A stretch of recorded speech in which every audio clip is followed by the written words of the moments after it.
everybody, this is Brandon Cobb with HBG Capital. Thanks for tuning in. And in today's video, I want to explain why we are looking to invest more heavily into assisted living centers across the United States.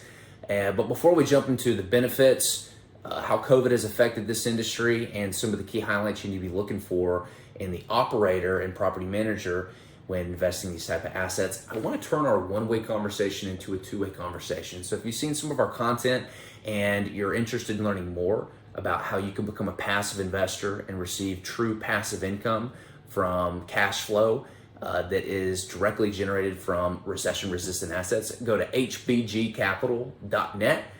Send us an email and let's set up an introductory call to explore more about what you're trying to achieve and whether or not we might be a good fit for you.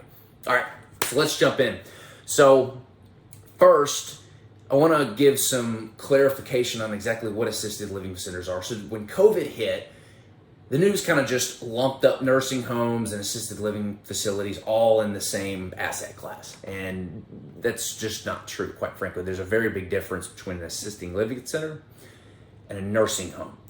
And as you have an older aging population and they have been 100% independent, pretty much their whole adult life, but they start forgetting things, or maybe they don't need to be living in a house that has stairs or is on a steep hill where they might fall and hurt themselves.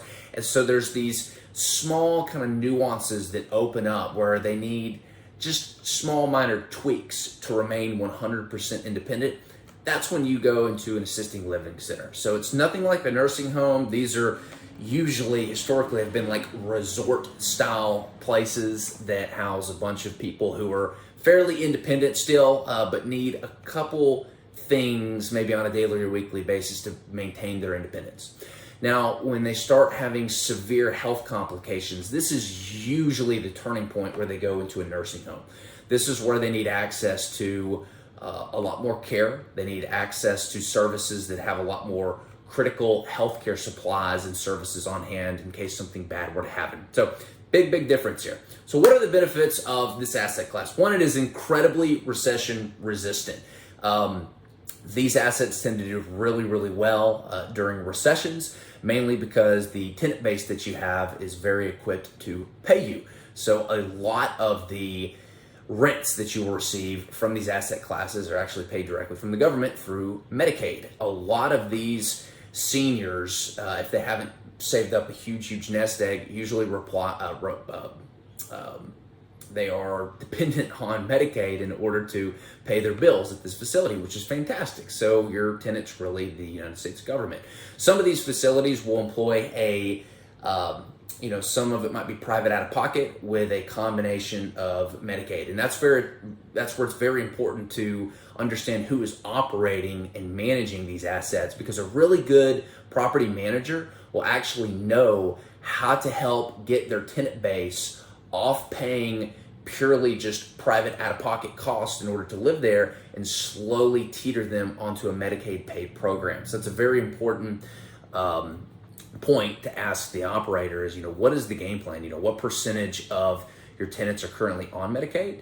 And, is there a game plan to increase that amount so that that the income coming in is more secure? Big point there.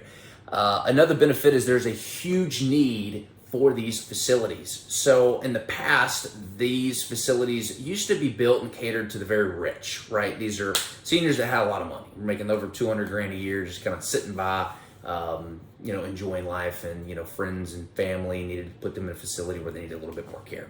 That's not the case today. You've got baby boomer generations that aren't extremely wealthy, but they still need access to this assisted living.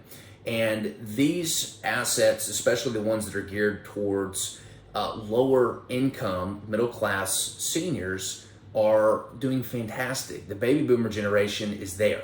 They are reaching the point where they need assisted living. Some of them are even moving in the nursing homes. So there's just a huge boom that has occurred. So you have huge demand for these facilities. And partnered with the right operator, these things do really well, especially during recessions. There's a growing population of baby boomers, as you know. I was looking up some stats, and I think there's going to be something like the number of living seniors age 65 and older is going to take over like 23% of the population by 2050. That's like 1 out of 4 people. We're living longer, and as a result, that demographic is growing in size. So that's another situation that's fueling that big need for it. You've got situations where, especially in some states like Florida, you have the opportunity for family members to actually help pay for the rent, even if that individual is on a government-assisted program like Medicaid. So that's huge. Some states don't allow that, but some states do. So again, your cash coming in the form of rents is buffered even more if it's in a state where the friends or family can help assist them with those payments.